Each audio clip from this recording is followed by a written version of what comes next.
O estudo de hoje é o livro Vinha de Luz, uma psicografia de Chico Xavier pelo Espírito de Emmanuel. É a lição 124.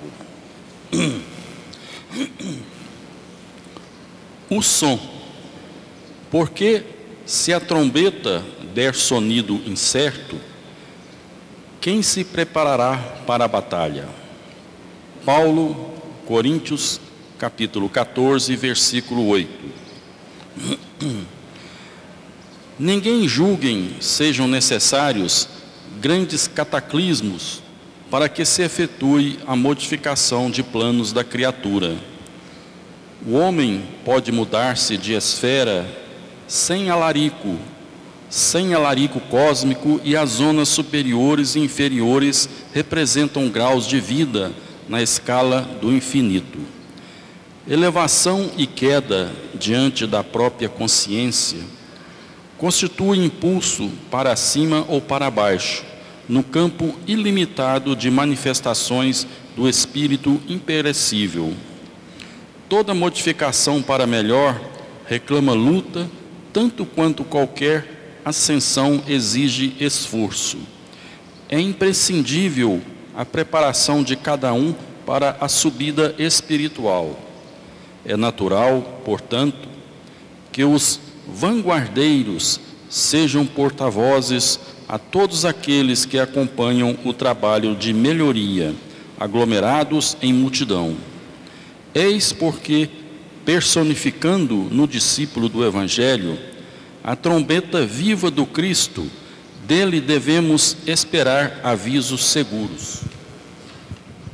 Em quase todos os lugares, observamos os instrumentos de sons incertos, que dão notícia do serviço a fazer, mas não revelam caminhos justos. Na maioria dos núcleos do cristianismo renascente, deparam-se nos trabalhadores altamente dotados de luz espiritual, que duvidam de si mesmos, companheiros valiosos cuja fé somente vibra em descontínuas fulgurações. É necessário compreender, porém, que o som incerto não atende ao roteiro exato, serve para despertar, mas não fornece orientação. Os aprendizes da Boa Nova constituem a instrumentabilidade do Senhor. Sabemos que, coletivamente, permanecem todos empenhados em servi-lo. Entretanto, ninguém ouvide a necessidade de afirmar trombeta dos sentimentos e pensamentos pelo diapasão do Divino Mestre, para que a interferência individual não se faça nota dissonante no sublime concerto do serviço redentor. Boa noite a todos, a todas. Sejam muito bem-vindas aqui à nossa casa de amor, de caridade, de estudo. Eu cumprimento também aqueles que vão nos assistir posteriormente pelo YouTube e agradecendo de coração a espiritualidade por nos dar a chance de estar aqui hoje, estudando e aprendendo com a doutrina espírita.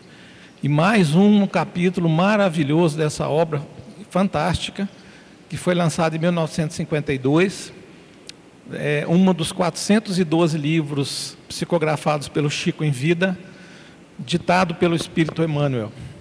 E como sempre, gente, nós vamos fazer em forma de pergunta e resposta, que é mais dinâmico, é mais rápido, é mais fácil do entendimento. E eu vou também tirar do texto, grifar do texto a parte que tem a ver com a pergunta, para ficar fácil da gente entender e fácil da gente discutir.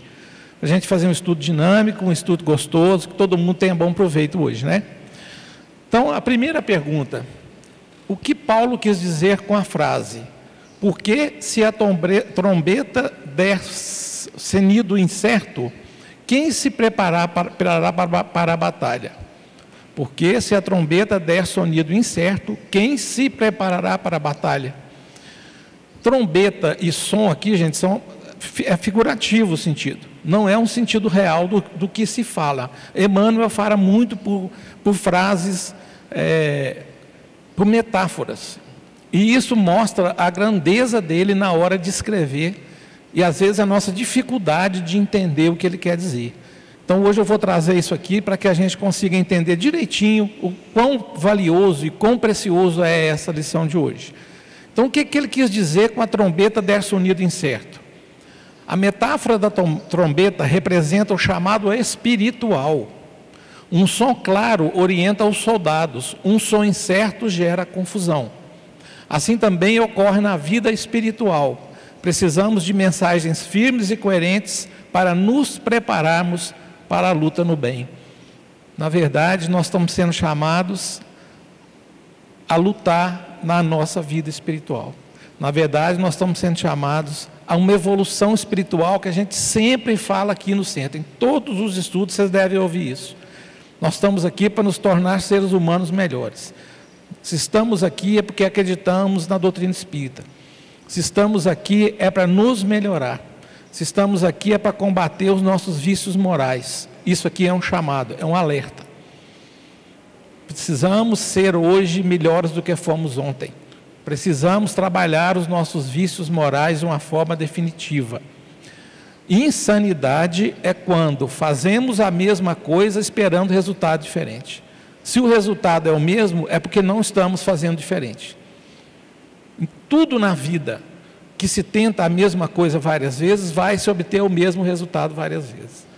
Então a nossa evolução moral, o chamado espiritual que vem para nós, independente de como estamos passando por sofrimento, por dores, por alegrias, enfim, vários tipos de sentimento, e todos passam.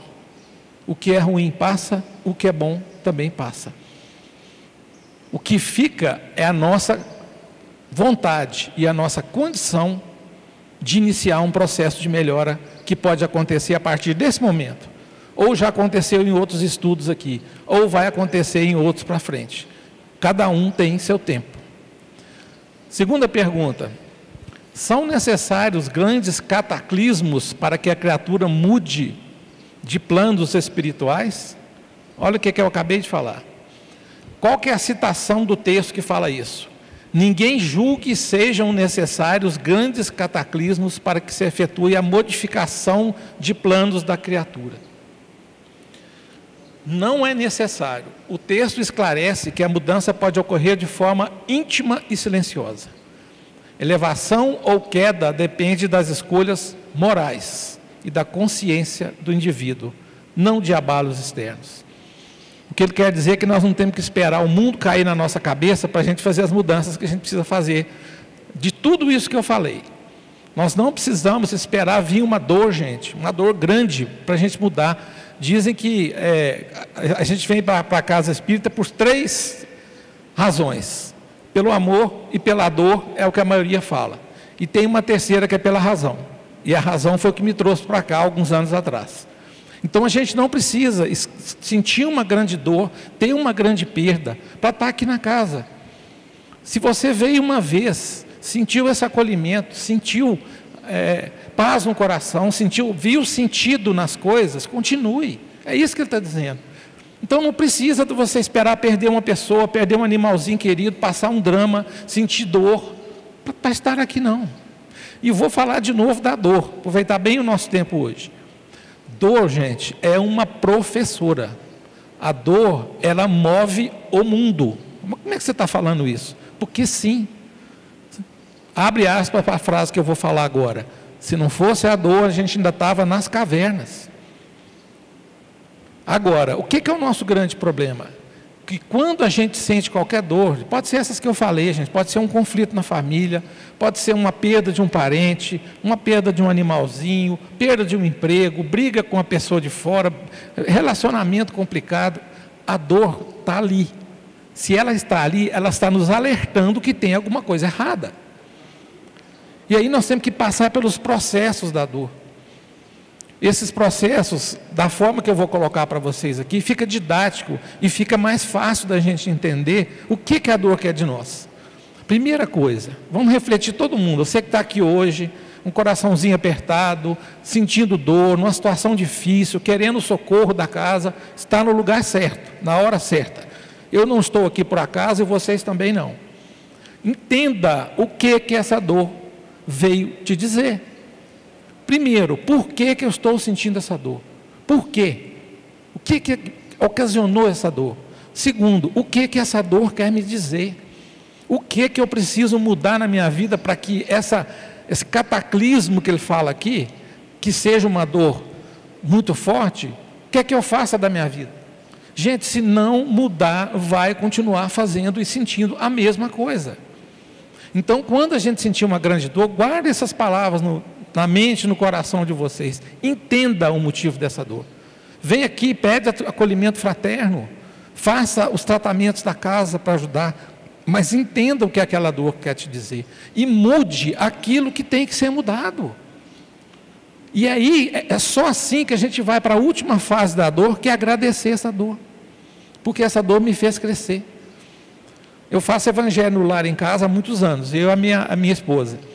Teve um dia desse que eu passei, esse evangelho foi de agradecimento.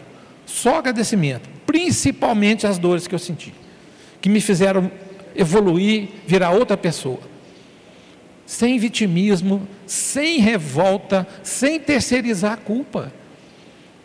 Tudo que a gente faz nessa vida é causa e efeito. Você não vai colher melancia plantando uva.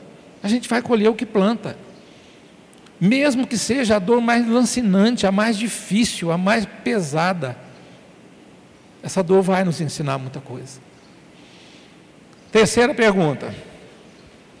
O que representam as zonas superiores e inferiores mencionadas por Emmanuel? Trecho citado no texto. O homem pode mudar-se de esfera, sem alarido cósmico. E as zonas superiores e inferiores representam graus de vida na escala do infinito. São estágios de vida espiritual, níveis de consciência e de evolução, dentro da escala infinita da criação. A posição do espírito depende do seu estado moral e de seus valores íntimos. Ninguém conhece você melhor do que você mesmo. O dia que a gente parar de terceirizar os nossos problemas, as nossas reações, procurando culpa, revoltado com as pessoas, revoltado com Deus, nossa vida muda. É isso que ele está falando aqui. Dentro dessa escala infinita de evolução, cada um de nós está num ponto da vida. A misericórdia divina é tão boa que ela tem conosco uma paciência que nós não temos com os outros. Eu costumo dizer assim, se eu tivesse comigo o rigor que eu tenho com o outro, minha vida era outra. Eu sou complacente comigo, eu aceito as minhas coisas, mas eu não aceito do outro. Muitas vezes acontece assim. Então, gente, dentro dessa escala, o que fala aqui é de estado moral e de seus valores íntimos, aqueles valores que só você conhece. Então tem muita gente, eu fico vendo assim, os absurdos que nós estamos vendo hoje em dia, né? O mundo melhorou muito nos últimos anos, nos últimos décadas, no último século. Ah, não piorou não, o mundo não piorou nada. O que nós temos hoje é informação. Antigamente a gente não tinha. Então o mundo melhorou muito. Mas a gente tem visto umas coisas muito pesadas ainda acontecendo nesse mundo. E eu tenho convicção comigo que essa parte íntima que ele fala aqui, essa escala íntima da criação não chegou nesse pessoal não. Em quem mata, em quem rouba, em quem estupra, em quem corrompe, não chegou. Eu costumo dizer assim, gente, essas pessoas não sabem qual vai ser o futuro delas dentro da lei divina. Não sabem, porque se soubessem, não fariam. E nós, como é que nós estamos aqui? Tem alguma coisa que você está fazendo aí dentro de você que você sabe que é errado? Você acha que está enganando quem? Você pode estar enganando a pessoa do seu lado, seu marido, sua esposa, seu colega de trabalho, sua mãe, seu pai, mas não engana você não. E é aí que a consciência pega. Porque a lei de Deus está na nossa consciência. Então você não vai enganar a sua consciência. Não vai enganar. Então o que ele quer dizer é exatamente isso. Essa posição nossa dentro da escala espiritual, de moral e valores, depende da nossa atitude. Falei agora há pouco, não adianta querer o mesmo resultado diferente, você está fazendo a mesma coisa. Pega uma situação prática da sua vida agora. Tal comportamento que eu acho que não é digno. Trabalha ele. O que eu vou fazer para tirar isso dentro de mim, gente? O que eu vou fazer para dar um passo para melhorar a minha vida? Para buscar essa paz. Olha, a doutrina espírita traz tudo na mão. Os estudos, eles mostram tudo que a gente tem que fazer, dão um caminho, dá a passagem, paga o lanche, faz tudo. E aí tem uma passagem curta do Haroldo Dutra, que eu gosto muito de falar, né?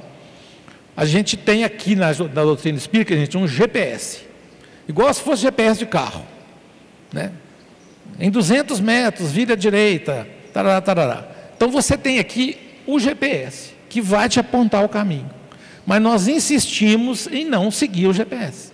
Aí você anda 200 metros, vira à esquerda, você segue reto. Está fazendo a mesma coisa, querendo resultado diferente. Não vai mudar. Aí você segue mais 500 metros, recalculando a rota. Então nós temos que entender que nós temos GPS dentro de nós, que vai nos conduzir a essa evolução moral. Para que na hora da nossa morte, gente, a gente tenha uma morte suave. Como diz Emmanuel no livro Consolador, vamos acreditar que nós podemos ter uma morte suave. Por quê? Porque a morte suave é construída pela reforma íntima, pelo Evangelho de Cristo dentro de nós, pelo tratamento dos vícios morais que a gente tem. Não tem outra forma, senão vai ser uma morte complicada, vai chegar do lado de lá em profundo tumulto, não vai entender, e isso eu estou falando de coisas que eu vi muitas vezes em reunião mediúnica. Espíritos muito sofridos, que passam para o lado de lá cheio de problemas, cheio de vício. Os vícios transcendem a vida, gente. Se você tem algum vício, que seja físico, sei lá, cigarro, bebida, droga, comida, o que for, sexo, moral, maledicência, vai chegar do lado de lá do mesmo jeito se não curar aqui. Então aqui é que é a hora, aqui é que é a escola, como diz aqui na abertura. Aqui é a escola. Nós somos alunos, a doutrina espírita é um professor nos ensinando a viver melhor.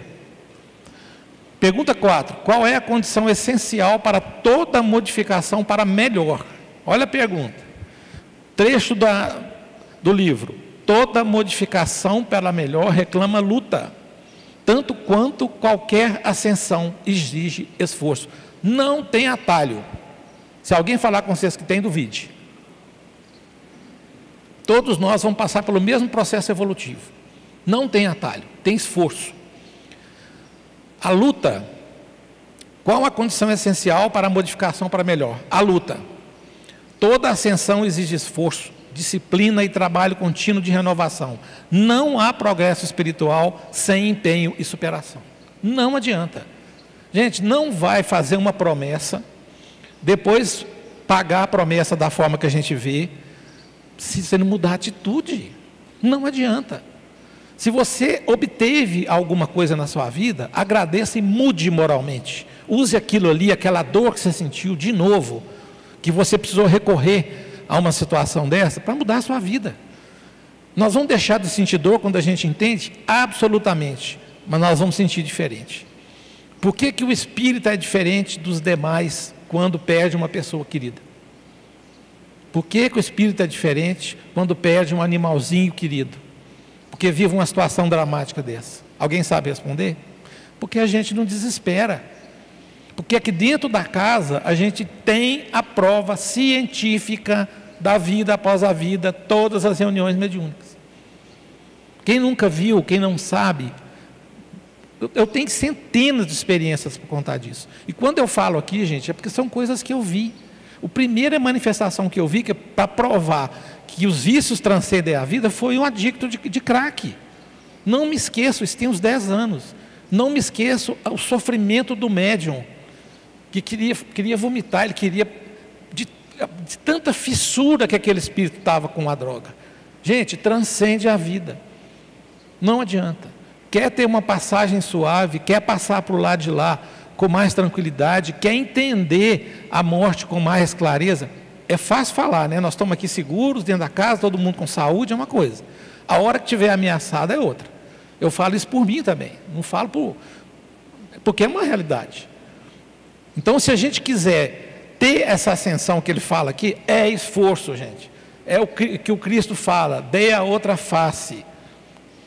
Você vai me dar um tapa? Não, eu vou retornar com energia boa. É isso que é o esforço que a gente tem que fazer.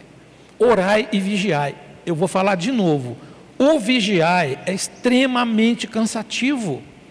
Ele exige um esforço enorme da gente todo dia, para que quando você encontre uma solução diferente e que o resultado vier, você manter.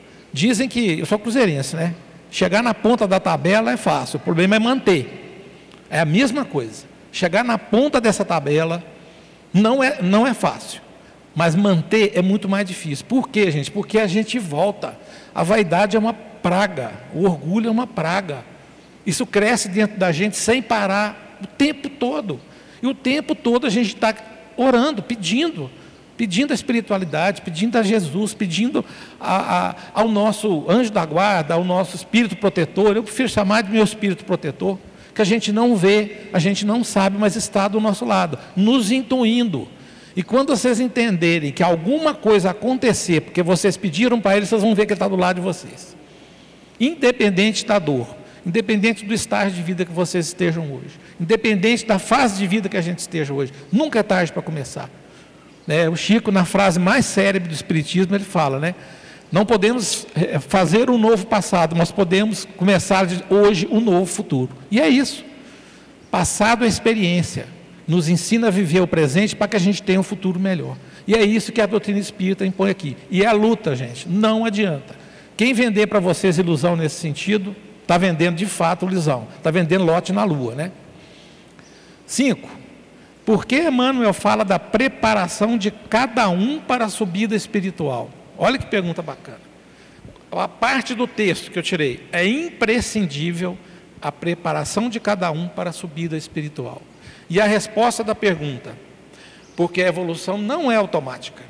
Cada espírito deve preparar-se, afirmando os seus sentimentos e pensamentos para conquistar degraus mais elevados da vida espiritual. Vai ficar cansativo de falar às vezes a mesma coisa, mas por repetição a gente aprende. Eu sou o que mais aprendo quando eu estou aqui conduzindo um estudo, vocês podem ter certeza. Eu revisei esse estudo umas 4 vezes. Eu estudei cada pergunta dessa aqui para estar aqui hoje, trazendo para vocês, com a maior alegria, com o maior entusiasmo. Porque aprender é uma das coisas que dá mais satisfação para o ser humano. Então nós estamos aqui hoje para aprender. Olha o que ele fala. Evolução não é automática, exige luta. Cada um de nós está num estágio. Você não vai estalar um dedo e falar assim, você está perdoado. Como eu já escutei muito, né, e não tenho nada contra religião nenhuma, muito pelo contrário, eu acho que tem gente que precisa do determinismo de certas religiões, mandando fazer ou deixando não fazer, mas não existe você confessar e depois, pronto, acabou. E aí você passa a semana inteira cometendo os mesmos delitos morais, cometendo os mesmos erros, no final de semana você faz de novo, e aí quando a pessoa vai falecer, quando ela vai desencarnar, ela toma uma bênção e acabou. É assim que as coisas funcionam? Fé raciocinada não funciona assim, não. Aqui a gente pensa muito. Senão não existiria justiça divina. Quem não acredita em reencarnação, já começa a sofrer na essência. Vocês acham que Deus nos deu uma única vida, gente? Uma única chance? Uma única chance? Como é que a gente explica as desigualdades sociais? Como é que a gente explica você ter pessoas abastadas, vivendo uma vida de luxo e outros na extrema pobreza? Como é que se explica? E aí você vai ter uma vida só para aproveitar tudo aquilo? Então o que eu vou beber o que eu tiver que beber, se bem que agora tem aí o metanol, né, que deu uma freada na turma inteira, não é? Parece que até um freio de arrumação, né? Eu fico pensando nessas coisas assim. Mas como é que será? Como é que vai ser? E olha que interessante o que ele fala aqui, ó. Cada espírito deve preparar-se, afinando seus sentimentos e pensamentos. Gente, pensamento é vida. Pensamento é vida. Se o seu pensamento está, vamos dizer assim, não condizente com o que você acha que tem que ser a vida, não está puro, ele não está limpo, trabalhe o pensamento. Porque a gente muda o nosso pensamento, a gente muda essa chave, mas tem que querer, gente. É igual a pessoa que é adicto de qualquer vício. Se ele não quiser, não adianta tratamento. A pessoa tem que querer. Por isso que hoje em dia a lei antimanicomial não prevê mais internação compulsória. Porque não adianta você botar alguém amarrado em algum lugar, você só vai dopar aquela pessoa. Então a gente tem que querer. Tudo que a gente fala aqui é igual Mao Tse Tung falava. A maior das caminhadas começa com o primeiro passo. Então a gente precisa dar o primeiro passo. E outra coisa que eu acho interessante, quem vem aqui na casa, geralmente vem para assistir palestra, vem para participar de alguma atividade, mas quer tomar o passe. fica aqui às vezes só pelo passe. Gente, o que engrandece são os estudos. O que nos prepara são os estudos. E o passe é uma transfusão de energia para quem está com o corpo em desequilíbrio. Não precisa vir aqui toda segunda-feira tomar passe. Isso não é hóstia. Existe o Papa hóstia e existe o Papa passe.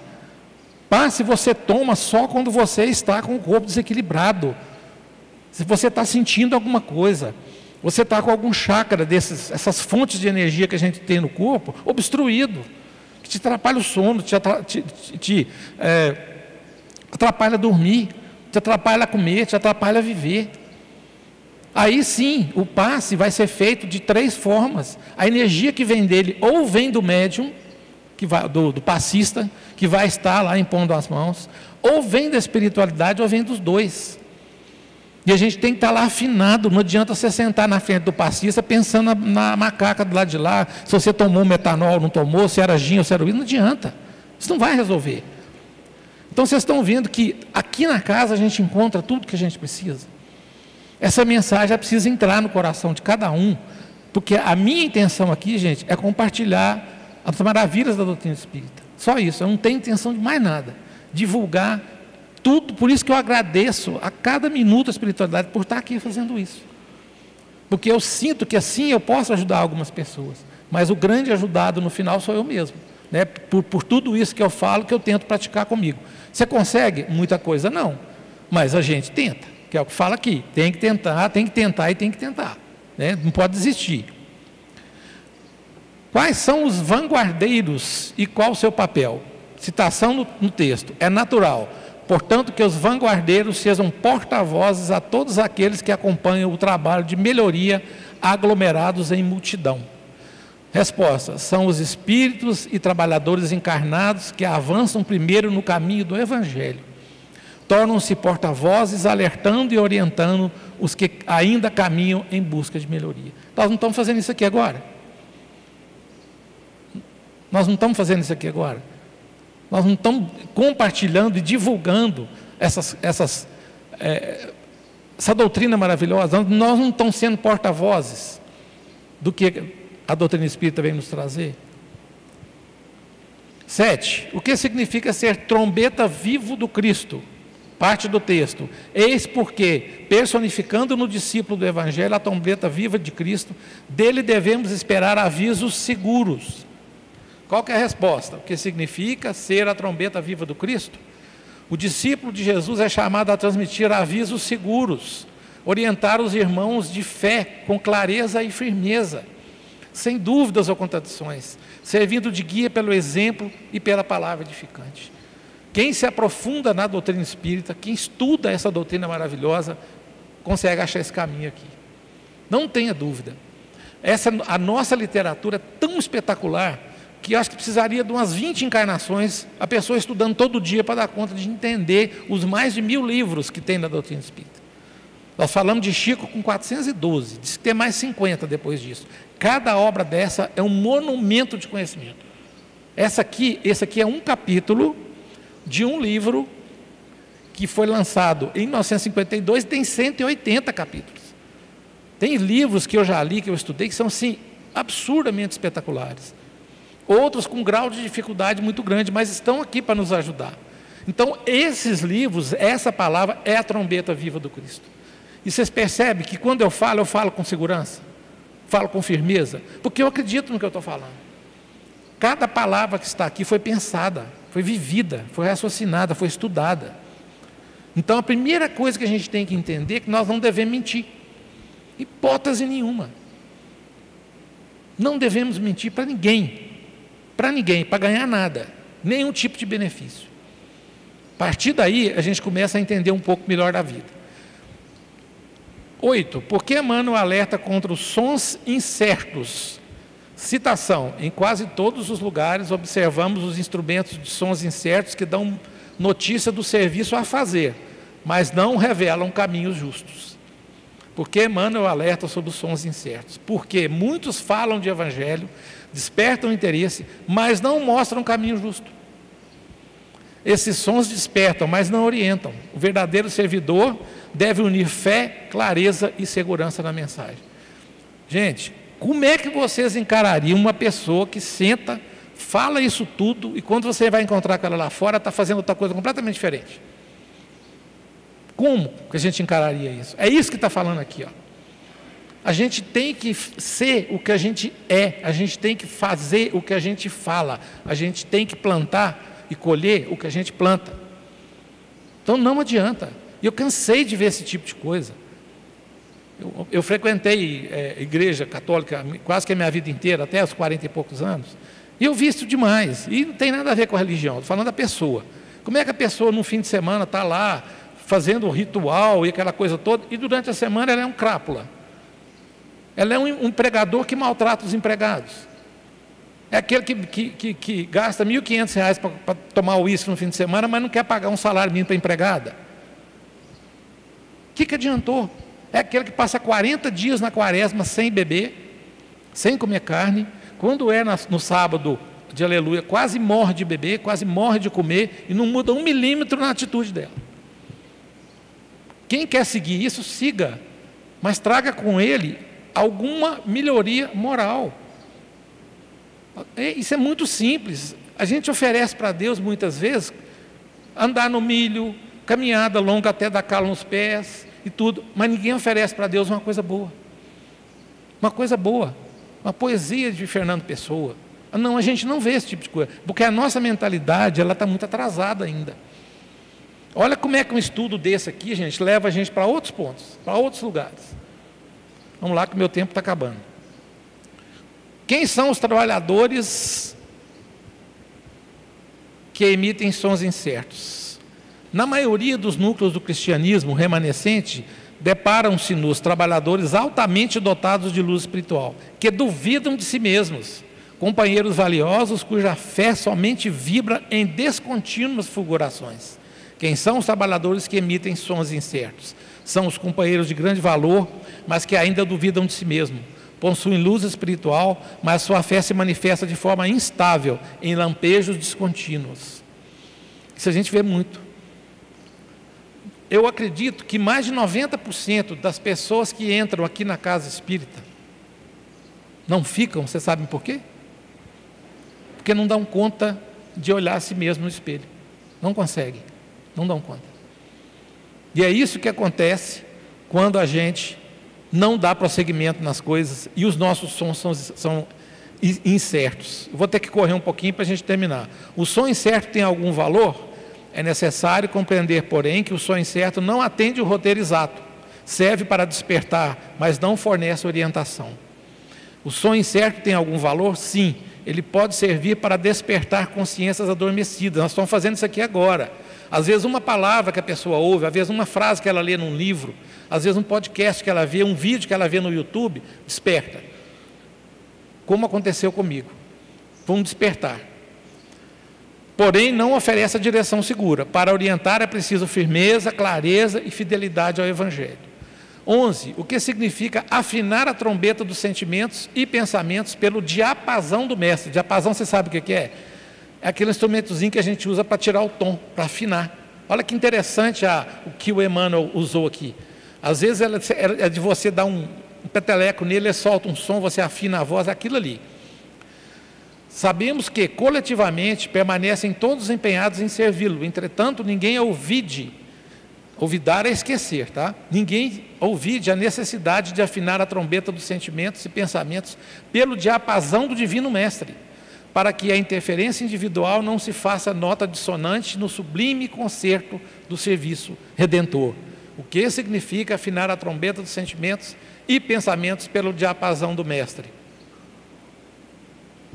Significa ajustar a nossa vida interior ao exemplo e ensinamentos de Jesus, evitando que nossas opiniões pessoais ou limitações se transformem em notas dissonantes no serviço do Cristo. Tira a vaidade, tira o orgulho, tira a intenção de ganhar alguma coisa, você vai cair no que ele fala aqui. Nós temos que ser exemplo, porque nós temos o exemplo dele. Na pergunta 625 do Livro dos Espíritos é perguntado qual o ser mais perfeito que já pisou nessa terra. Vê de Jesus. Nós não vamos chegar tão cedo na condição de Jesus, mas nós podemos chegar. Agora, o exemplo está aí. Toda vez que você for fazer alguma coisa que você tiver dúvida, pensa assim, o que Jesus faria? O que uma pessoa igual Chico faria? O que uma pessoa igual Gandhi faria? Esses grandes mestres do mundo, o que eles fariam? Última pergunta. Qual a lição central do capítulo O Som? O discípulo é instrumento do Senhor e deve se preparar para transmitir a mensagem com clareza, fé e coerência. O verdadeiro som do Evangelho precisa ser seguro, orientador e afinado com Cristo, para servir no sublime concerto da redenção. E a mensagem final, o capítulo O Som, recorda que cada um de nós é chamado a ser instrumento vivo do Cristo. Não basta apenas falar de Evangelho, é preciso fazê-lo com clareza, firmeza e fidelidade, sem deixar que nossas dúvidas ou inseguranças abafem a melodia divina que deve vibrar em nossos sentimentos e pensamentos. Assim como a trombeta que anuncia a batalha precisa soar de modo definitivo, também a nossa vida precisa transmitir ao mundo uma mensagem clara de fé, esperança e caridade. Que aprendamos, portanto, a afinar a nossa existência pelo diapasão do Mestre Jesus, evitando ruídos, dissonâncias, para que a nossa participação no concerto da vida seja harmoniosa e útil ao bem comum, não só a mim.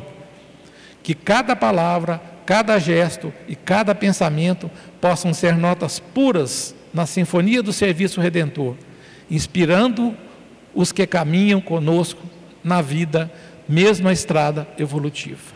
Muito obrigado, boa noite, até a próxima.